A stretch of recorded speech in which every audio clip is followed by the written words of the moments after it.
மாலை வணக்கம். தோழர்களே, ஒரு காலத்தில் ஒரு நாட்டுக்கும் இன்னொரு நாட்டுக்கும் சண்டை நடக்கும். அந்த சண்டை தான் வீரம், அந்த சண்டை தான் பண்பாடு, கலாச்சாரம் என்று நாட்டுக்குள்ளே ஏற்படும் சண்டைகளை போக்குவது ஒரு காலமாக இருந்தது. அது ஒரு காட்டுமிராண்டி சமுதாயத்திலிருந்து அடுத்த கட்டத்துக்காக நாகரிகமற்ற சமூக காலத்தில் மன்னராட்சி முறையில் நாடுகளை ஒருத்தருக்கு ஒருத்தர் போட்டி போட்டு பிடிப்பது அங்கீகரிக்கப்பட்டிருந்தது. அதுதான் பண்பாடாக இருந்தது. ஆனால் மனிதர்கள் காலம் செல்ல செல்ல நாகரிகமான சூழ்நிலையை அடைந்த பின்னால் நாடு பிடிக்கின்ற ஒரு கலாச்சாரத்திலிருந்து இரண்டாம் உலக போர் காலகட்டத்தில் உலகமே போரில் ஏற்பட்டு பல கோடி மக்கள்கள் இறந்ததை பின்னிட்டு மனிதர்கள் ஒருத்தர் சண்டை போட்டக்கூடாது, மனிதர்கள் ஒருத்தரின் நாட்டை இன்னொருத்தரின் மேல ஆக்கிரமிப்பு செய்யக்கூடாது, நாட்டுக்குள்ளே ஒருவருக்குள் இணக்கமாக வாழ வேண்டும் என்று தங்களுக்குள்ளே ஒரு ஜனநாயக பண்பையும் இறையாண்மை கொண்ட நாடுகளாக உருவாக்கி கொள்ள வேண்டும் என்று 1945 உலகமே ஒன்று கூடி முடிவு செய்தது. அன்றைய காலத்தில் 1945 முன்பு வந்து பிரிட்டன் 83 நாடுகள் உலகம் அடிமை நாடுகளாக இருந்தது. இப்படி அடிமை நாடுகளாக இருந்தது எல்லாமே வந்து விடுதலை பெற்று எல்லாரும் இறையாண்மை கொண்ட ஒரு நாடுகளாக அமைய வேண்டும், தங்களுடைய நாட்டினுடைய அரசமைப்பை தாங்களே அமைத்துக் கொண்டு ஒரு ஜனநாயகமான முறைப்படி வாழ வேண்டும் என்று அமைத்துக் கொண்டு வாழ்ந்து கொண்டிருக்கிறது. அந்த அமைப்பை காப்பாற்றுவதற்காக ஐநா சபைகளையும் அதுக்கான விதிகளையும் சட்டங்களையும் இயற்றி இதுநாள் வரை ஒரு உலகமே வந்து ஒரு ஜனநாயக முறைப்படி வாழ்ந்து கொண்டிருந்த சூழ்நிலை இருந்தது. ஆனால் அந்த ஜனநாயக அமைப்பில் இருந்து கொண்டு இந்த அமெரிக்கா என்ற நாடு பீட்டா என்ற ஒரு அதிகாரத்தை வைத்துக் கொண்டு உலகத்தில் உள்ள நாடுகளை மீண்டும் காலனியாக மாற்ற வேண்டும் என்ற நோக்கத்தில் நவீன காலனியமாக ஆக்க வேண்டும். அதாவது எல்லா நாட்டையும் மறுபடியும் வந்து பிடிச்சி எல்லா நாட்டையும் அடிமைப்படுத்தி, எப்படி சூரியன் உதிக்காத நாடுகள் எங்கேயுமே வந்து அடிமை இல்லாத நாடுகள் இருக்கக்கூடாது, எல்லா நாடுகளும் சூரியன் உதிக்கிற அனைத்து நாடுகளும் எனக்கு அடிமையாக இருக்கும்னு இங்கிலாந்து சொல்லிச்சோம். அதே மாதிரி என்ன செய்யறான் இந்த அமெரிக்கா காரணம், எங்கெங்கெல்லாம் வந்து இயற்கை செல்வங்கள் கொட்டி கிடைக்கிறதோ அங்கெல்லாம் வந்து அது என்னுடைய நாடு, நான் அதை காலனிப்படுத்துவேன்னு சொல்லி இன்னைக்கு வரைக்கும் இருக்கோம்னா வந்து ஒரு நீண்ட நெடிய ஒரு போரை செய்து கொண்டிருக்கிறான் இந்த அமெரிக்காக்காரன். அமெரிக்காக்காரன் அப்படின்னா வந்து அங்க இருக்கிற மக்கள் கிடையாது, அங்க இருக்கிற ஒரு அமைப்பு, அந்த அமைப்பின் தலைவராக இருக்கிற ட்ரம்ப். இவன் தான் என்ன செய்யறான்னு கேட்டீங்கன்னா வந்து ஏன்னா அவங்க கிட்ட உள்நாட்டு உற்பத்தியே கிடையாது, பல வெளிநாட்டில் இருக்கிற உற்பத்தியிலிருந்து வர லாபத்தை மட்டுமே வந்து நம்பி இருக்கிற ஒரு நாடாக இருக்கிறதுனால அவங்களுக்கு என்ன செய்யணும்னு கேட்டீங்கன்னா வந்து எல்லா நாடுகளையும் ஒடுக்கி அவர்கள் இருந்த வளங்களை திருடி கொடுக்குறதா, கொள்ளையடிக்கிறது எப்படி ஒரு தொழிலாக இங்கே இருக்குதோ அதே மாதிரி உலக நாடுகளை கொள்ளையடிக்கிறதே வந்து ஒரு அமெரிக்காவுக்கு ஒரு வேலையாக இருக்குது, அது ஒரு தொழிலாக இருக்குது. அதுக்கான ஆயுதங்கள் தயாரிக்கிறதும் அதுக்கான வெடிமருந்துகளையும் அல்லது போர் தந்திரங்களும் செய்யறத இவனோட துரோகங்களோட வடிவமைப்பாகவும் இவனோட செயல்பாடுகளாகவும் இதுதான் வரைக்கும் இருந்து வந்துருக்கு. இப்படி இதுக்கு முன்னாடி இருந்துச்சு.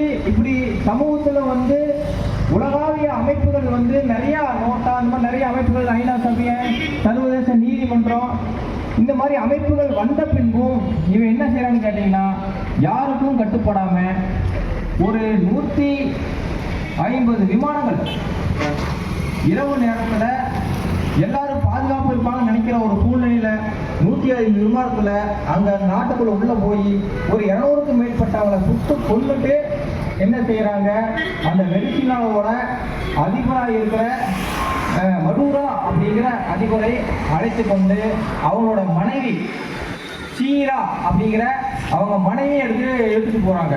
ஒரு பெண்ணையும் ஒரு ஆணையும் அதுக்கு முன்னாடி வந்து கடத்திட்டு போறது ஒரு பெரிய ஒரு ஜனநாயக குறைபாடாக பார்க்குற இந்த காலகட்டத்தில் ஒரு நாட்டின் ஜனாதிபதியும் அவர் மனைவியுமே வந்து என்ன செய்யறாங்க, ஒரு அதிகாரத்தின் மூலியமா வந்து இழுத்துட்டு போறாங்க. ஆனா இழுத்துட்டு போய் இவன் வந்து சர்வாதிகாரமான உலகத்துக்கு கூப்பிட்டு சொல்றான். என்ன சொல்றான்? இனிமேல் வெனிசுலாவை நாங்களே ஆள்வோம், இனி வெனிசுலா இனி எங்கள் கட்டுப்பாட்டுக்குள் தான் இருக்கும் என்று உலக மக்களுக்கே சொல்லிட்டு ஒரு 50 பேரல் எண்ணெய் வந்து உடனடியாக அனுப்பணும்னு சொல்லி போட்டு திமுறா வந்து அவங்க இதுக்கு வந்து பேட்டி கொடுத்துட்டு இருக்கிறான். அப்போ உலகத்தில் நாங்கள்லாம் வந்து பாதுகாப்பா இருக்கிறோம்னு சொல்லி எல்லாத்துக்கும் ஒரு மனசுக்குள்ள ஒரு திருப்தி. நம்மளெல்லாம் வந்து யார் என்ன அடிச்சிடுவாங்க, மூக்கு மேல முட்டினாவே வந்து அது குற்றம்னு சொல்லிட்டு நாமெல்லாம் சந்தோஷமா இருக்கிறோம், இனிமேல் ஒண்ணு கவலை கிடையாது அப்படின்னு வாழ்ந்துட்டு இருந்தா இன்னைக்கு நம்மளுக்கு ஒரு மகா பேர் இடி மாதிரி வந்து என்ன செய்யுது, ஒரு நாட்டினோட ஜனாதிபதியை தூக்கிட்டு போறான். அப்படின்னா வந்து இன்னைக்கு எந்த காலகட்டத்தில் நம்ம இருக்கிறோம், ஒரு ஏகாதிபத்திய காலகட்டத்தில் இருக்கிறோம். அந்த ஏகாதிபத்தியம் அப்படிங்கிறது யார வேணா ஜனநாயக முறைப்படி இல்லாம எப்ப வேணா வந்து ஒரு அழிக்கிறதுக்குண்டான சூழ்நிலைக்கு நிலைவிட்டு ஒரு உலகாவிய ஒரு பதட்டம் இருக்குது அப்படிங்கிறது நம்ம வந்து இன்னைக்கு நம்ம தெரிஞ்சுக்கணும். இதை நாம தெரிவிக்கவில்லை, நாம அதை கண்டுக்கல, நம்ம வேலையே பார்த்துட்டு இருந்தோம்னா என்ன ஆகுன்னு கேட்டோம்னா இங்க ஒரு 3ஆம் உலக போர் மீண்டும் வரும். அமைதி வேணும்னு வீட்டுக்குள்ள கொண்டிருந்தா மட்டும் பார்த்தாது, சமூகத்தில் என்ன நடக்குதுன்னு பார்ப்போம். அப்படி சமூகத்தில் என்ன நடக்குதுன்னு பார்க்க போனோம்னா இன்னைக்கு அமெரிக்கா ஒரு ஏகாதிபத்தியமா வளர்ந்துட்டு, அது எல்லா நாடுகளையும் அதில் இருக்கிற வளங்களையும் கொள்ளையடிப்பதற்காக தனது பயங்கரவாதத்தை கட்டமைத்துக் கொண்டிருக்கிறது. இப்படிப்பட்ட நாட்டில் வந்து இந்தப்பட்ட சமூகத்தில் நம்ம வாழ்ந்து கொண்டிருக்கிறோம் என்பதை அறிந்து கொண்டு அமெரிக்காவின் ஏகாதிபத்தியத்தை நாம் உடனடியாக ஒடுக்க வேண்டியது அனைவருடைய மக்களின் நலனுக்கு உகந்ததாக இருப்பது என்பதை அறிந்து கொள்ள வேண்டும். அதே மாதிரி உலகத்தில் இருக்கிற நாடுகள் எல்லாம் வந்து இந்த வெனிசுலா நாட்டில் அதிபரை கடத்திட்டு போனங்காட்டி எல்லா நாடும் கண்டிக்குது. ஆனா இந்தியா வந்து ஐயோ ஒரு சாதாரண சம்பவம் ஏதாவது நடந்துச்சாட்டு இருக்குது அப்படின்னு செஞ்சுட்டு சாதாரண கண் துடைப்புகள் செஞ்சுட்டு இருக்கு.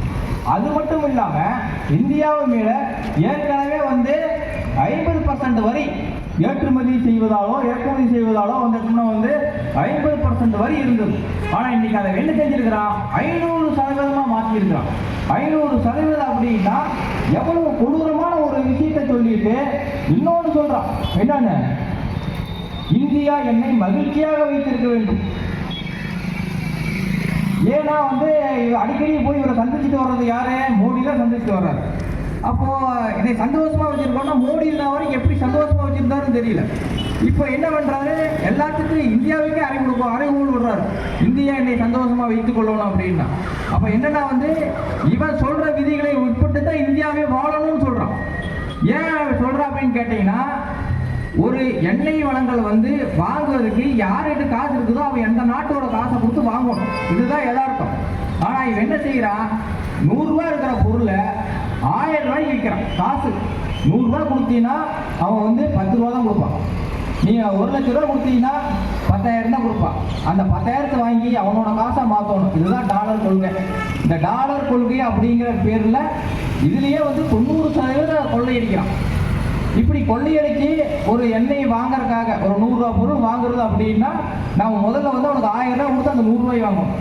அப்புறம் அந்த 100 ரூபாய் வாங்கிட்டு தான் நம்ம என்ன செய்வோம், எண்ணெய் வாங்க முடியும். ஏன்னா நம்ம இந்திய காசை வச்சு வாங்க முடியாது. அப்படி ஒரு கொள்கையை கொண்டு வந்து இவன் என்ன செய்யறான், ஏன்னா டாலர் கொள்கை மூலியமா எண்ணெய் வாங்கல் பண்ணோம். நாங்கள் அப்படி எண்ணெய் வந்து நமக்கு அப்படி எண்ணெய்க்கு எதுக்காக தேவைப்படுது, ஏன் அப்படி காசு கொடுத்து வாங்கணும் அப்படின்னு பார்த்தோம்னா, அந்த எண்ணெய்கள் வந்து விமானத்துக்கும் மற்றபடி எரிபொருளுக்கும் வந்து ரொம்ப அவசியமா இருக்குது. அது வாழ்வியலோட இணைஞ்சது, அது ஒரு அத்தியாவசிய பொருள். இன்னைக்கு தங்கம் வெள்ளி வைரம் எப்படி மதிப்பு மிக்கவதா இருக்குதோ அதே மாதிரி எரிபொருளும் வந்து இன்னைக்கு காலத்தினோட ஒரு வளர்ச்சி அடையிருக்கு, அது ஒரு முக்கிய தேவையா இருக்குது.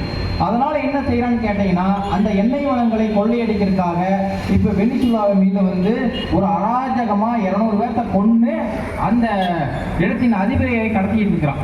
இப்படி இருக்கிற இந்த சூழ்நிலையில இந்த உலக நாடுகள் அனைத்தும் வந்து அதை ஒன்று கூடி அதை எடுக்காவிட்டால் நாம் இன்றைக்கு ஒரு மிகப்பெரிய ஏகாதிபத்தியத்துக்கு பலியாகிவிடும் என்பதை கூறிக்கொண்டு இந்த கணக்கு பேசுவதற்கு வாய்ப்பளித்த தோழர்களுக்கு நன்றி கூறிக்கொண்டே நன்றி, வணக்கம்.